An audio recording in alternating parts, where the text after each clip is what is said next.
Hello everyone, welcome to our channel wings a Quran. कैसे हैं आप? So my name is Srishti. Welcome again. हमारी जो ये सीरीज चल रही है guys, first of all wings a Quran का जब चैनल जाएंगे, subscribe to it, keep on watching and sharing the video. अपने फ्रेंड्स को बोलिए वीडियो देखने के लिए, बिकॉज काफी बार हमें ऐसे कमेंट्स एंड मैसेजेस आते हैं कि आप इसके सीरीज शुरू करिए, ये करिए। काफी लोगों को लगता है शायद एक ही वीडियो की है, बट प्लीज अंडरस्टैंड, हमारी चैनल पे जब जाएंगे वहां पे प्लेलिस्ट ऑप्शन है, वहां पे प्लेलिस्ट ऑप्शन पे you will find junior assistant high court terminology के related back to back series वहां पे चल रही है। 6-7 वीडियोस अपलोड हो चुके हैं एंड ऐसे ही we will try to continue. जितने रोज के 10 क्वेश्चंस हो सके we will try to discuss, ठीक है। अच्छा, अब बात करते हैं आपके कोर्स की भी गाइस। हमारा जो ऐप है विंग्स ए कुरान ऐप, उस पे हमारा कोर्स अपडेटेड है, जूनियर असिस्टेंट हाई कोर्ट का, कांस्टेबल का and all other courses, plus हमारी टेस्ट सीरीज भी वहां पे अपडेट हो चुकी है on a daily basis. Schedule is also available, so please dates का वेट नहीं करिए, start revising and join a test series also. चलिए लेट्स स्टार्ट आज का क्वेश्चन। हमने हाफ सेंचुरी कंप्लीट कर ली है आपके क्वेश्चंस के रिलेटेड।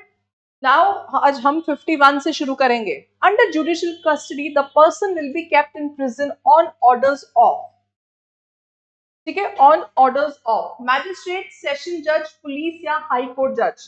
अब पहले सुनो क्या होता है। जब आपको पहले अरेस्ट करते हैं, पुलिस कस्टडी में रखा जाता है फॉर 14 डेज।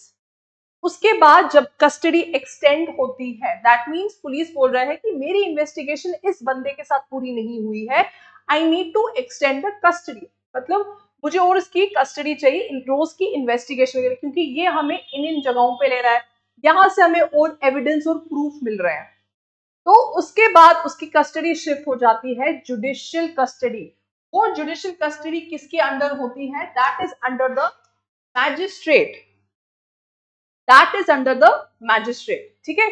तो मैजिस्ट्रेट के पास जब आपकी कस्टडी होती है, ऐसा नहीं कि मैजिस्ट्रेट के वो बगल वाले रूम में आप चिल कर रहे होते हो, आप जेल में ही होते हो, बट देन आंसरेबल जो होता है मैजिस्ट्रेट होता है, इन सेंस कि मैजिस्ट्रेट की परमिशन से फिर वो लिया जाता है। पुलिस लेती है उनको ऑफ कोर्स, बट उसको कहते हैं जुडिशियल कस्टडी। जेल ही होता है यार, वो कुछ नहीं होता है, जेल, 4 दीवारें की जेल ही होती है। तो this is your correct answer. Next है आपका यहाँ पे when a police may arrest without warrant, it is called non-cognizable offense, cognizable offense, warranted case या search warrant. Now understand these two terms, very very important. इसका first of all answer है B, cognizable offense.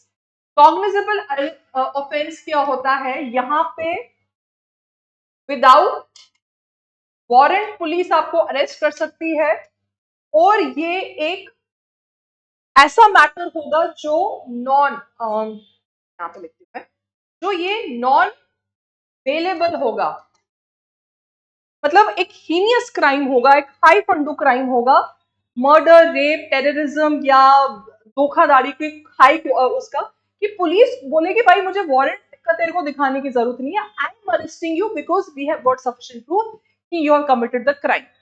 तो without warrant police आपको arrest करती है। तो मैंने क्या लिखा है इसमें, दूसरी कंडीशन क्या होती है? Non bailable offence.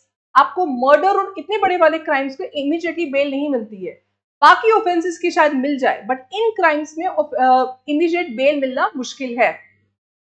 तो ये होता है आपका कॉग्निजेबल ऑफेंस।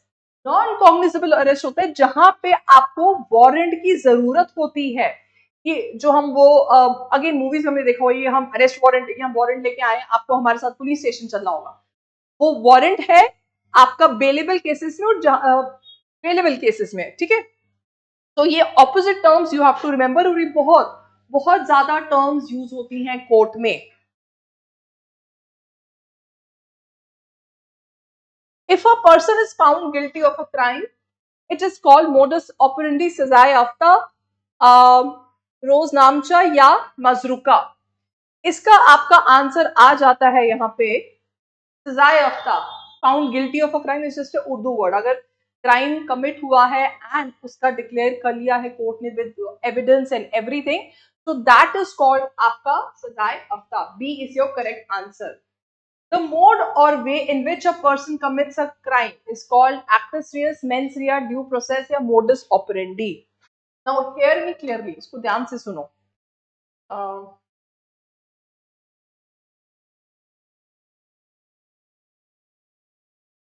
ठीक है, इसका आपका आ जाता है यहाँ पे जस्ट से।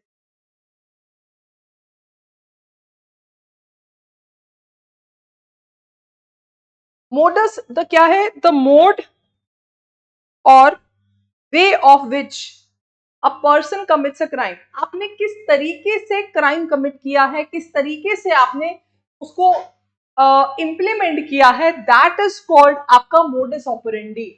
मोडस, मोड से मोडस याद रखो, D, D is your correct answer. ठीक है, तो ये जब याद करोगे ऐसे यू विल अंडरस्टैंड कि मोडस ऑपरेंडी क्या किया है, किस तरीके से किया है। मोडस ऑपरेंडी क्या आपका, इस तरीके से इसने क्राइम कमिट किया है। काफी बार ये यूज होता है जो आपके सीरियल किलर्स रहते हैं ना, कि इस सीरियल किलर का मोडस ऑपरेंडी बड़ा अलग था। ये रात में खेत में चलता रहता था, फिर शराब पीता था, फिर लोगों से बात करता था, फिर ये करता था। मतलब एक वो प्रॉपर पैटर्न रहता है किसी का। कि कुछ आपकी गैंग्स होती हैं, मेरे को याद है हमारे बचपन में हमने सुना था कोई काला कच्चा गैंग है, एंड देन और भी कुछ गैंग्स होती है जिनका एक तरीका रहता है करना। वो क्या करते थे, ऑयल अप्लाई करते थे बॉडी पे, सो दैट कल को किसी घर के बंदा भी उनको पकड़ने की कोशिश कर तो स्लिप हो जाता था। तो there can be various veg.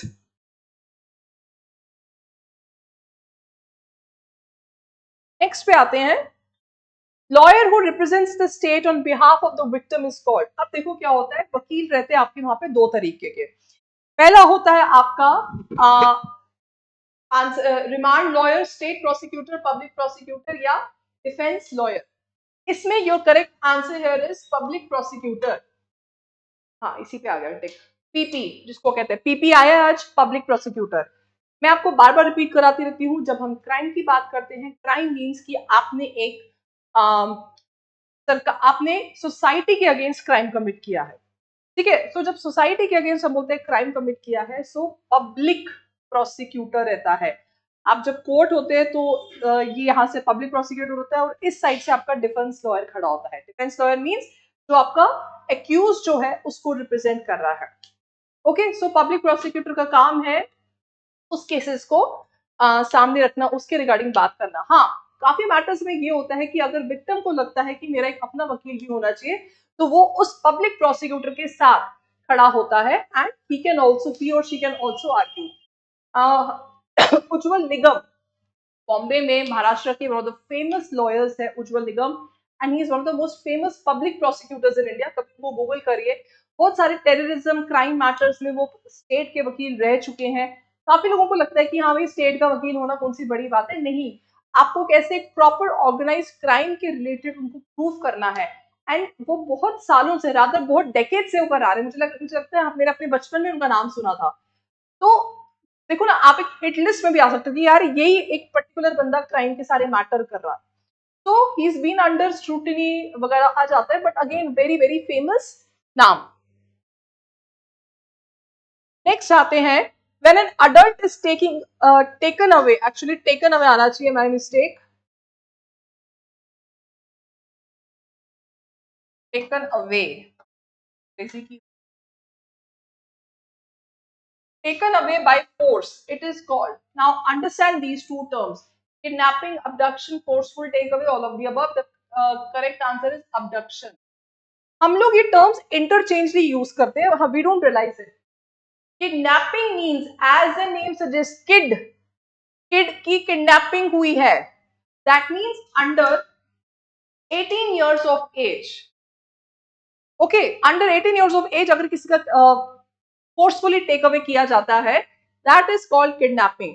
Above 18, इससे अडल्ट लिखा है, दैट इज कॉल्ड अबडक्शन।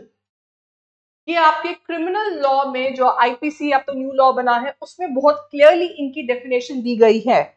तो वहां पे कल को, एंड ये बड़ी टाइम यूज होता है, स्पेशली अगर कोई किडनैप या सो कॉल्ड अडल्ट अबडक्ट हुआ है 16, 17, 18 वाली ईयर्स पे, तो उनको कैसे डील किया जाए। किडनैपिंग एबडक्शन है, बट ऑफ कोर्स सजा सेम रखती है, क्योंकि आपने किसी इंसान को लेके चले गए हो विदाउट हिज और हर एसेट। ठीक है, ये आ जाता है आपका यहाँ पे इसके रिलेटेड।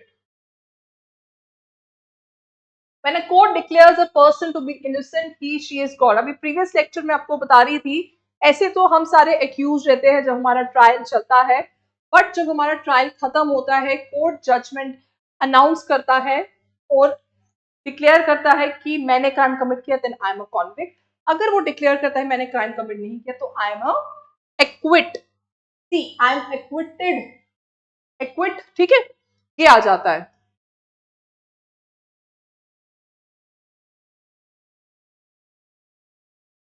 ओके, नेक्स्ट पे आते हैं।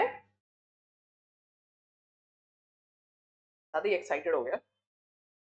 Evidence of indirect nature is called, hearsay evidence, indirect evidence, cognizable evidence, circumstantial evidence. देखो, इनडायरेक्ट तरीके से किया जाता है।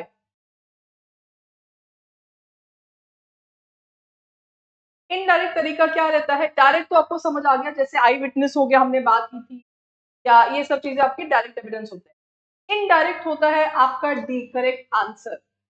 व्हाई नॉट हेयर से? हेयर से क्या होता है कि सपोज आपने कोई क्राइम कमिट किया, आपने कोई क्राइम देखा हुआ, you are an eye witness, आपने सब आके मेरे को बोला है, तो कल को कोर्ट मेरे को भी विटनेस, पुलिस मेरे को भी विटनेस बना देती है, मैं हेयर से एविडेंस हूं, ठीक है।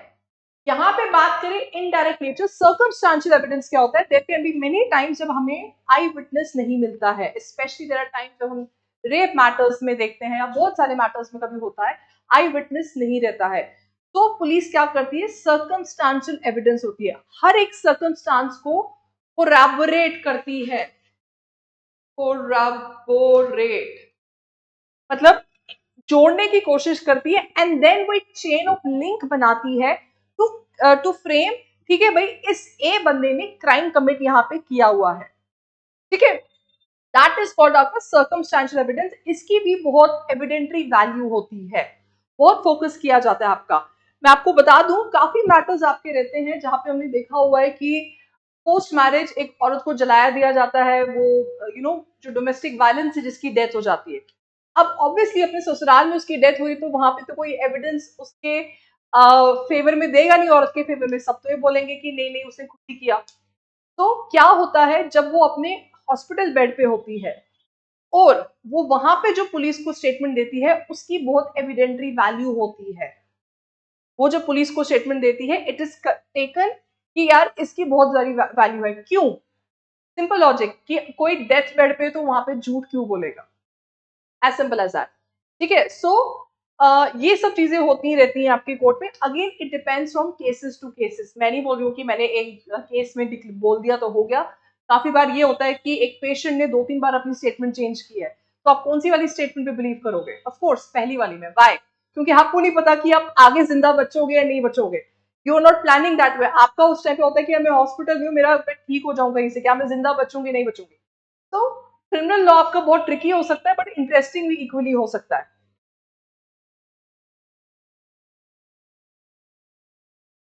चलिए नेक्स्ट क्वेश्चन पे जाते हैं। यहाँ पे आपका अ बेंच कॉन्स्टिट्यूटिंग ऑफ 2 जजेस इज कॉल्ड। बेंच की जब बात करते हैं आपकी high court and different high courts में रहता है कि यहाँ पे जज बैठा होता है मिस्टर, एंड यहाँ पे एक और जज बैठी होती है, ठीक है। जब दो होते हैं, it is called division bench, not double bench, DB in short. आप कोर्ट में ये सुनोगे टर्म्स, आज डीबी किसकी है? That means at division bench पे कौन कौन है, चीफ जस्टिस के साथ कौन है, या अगर बाकी जजेस के भी हैं तो कौन कौन लगे हैं।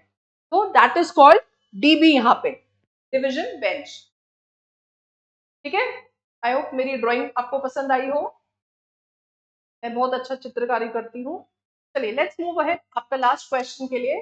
मेंस रिया, अ लैटिन टर्म मीन्स, बड़ा इंटरेस्टिंग टर्म है आपका क्रिमिनल टर्मिनोलॉजी के रिलेटेड, बहुत बार यूज होता है ये मेंस रिया। Guilty action, guilty act, guilty feature, guilty mind, सब गिल्टी गिल्टी है। अब इसमें कौन सा वाला गिल्टी सही है? ये गिल्टी माइंड। देखो, क्राइम जब कमिट होता है, यहाँ पे जजेस बहुत सारी चीजें देखते हैं, एविडेंस वगैरह, ठीक है, वो तो पता ही है कि विदाउट एविडेंस कैसे होगा। कभी कोर्ट ये भी पूछता है कि उसका मेंस री अभी क्या था, they have to prove the mens rea also, कि उस बंदे का क्या दिमाग था कि उसको एक क्राइम कमिट करना है, वेदर ही और she had a guilty mind और नॉट। एक होता है at the spur of the action, spur of the movement, sorry, आप एक क्राइम कमिट कर लेते हो, but on the other hand कि उसका दिमाग कब से ये हिसाब से चल रहा है, प्लानिंग कब से चल रही थी, वो नोट उसको कब से कर रहा था। सो गिल्टी माइंड एक टर्म है, उसको प्रूव भी करना होता है कोर्ट में। Again a very interesting concept. ठीक है, सो आज के गिल्टी माइंड को इतना ही रखते हैं, इंटरेस्टिंग माइंड को फॉलो करते रहिए, keep on watching and sharing the video. ऐसे ही और वीडियोस के साथ आते रहेंगे। Till then bye bye.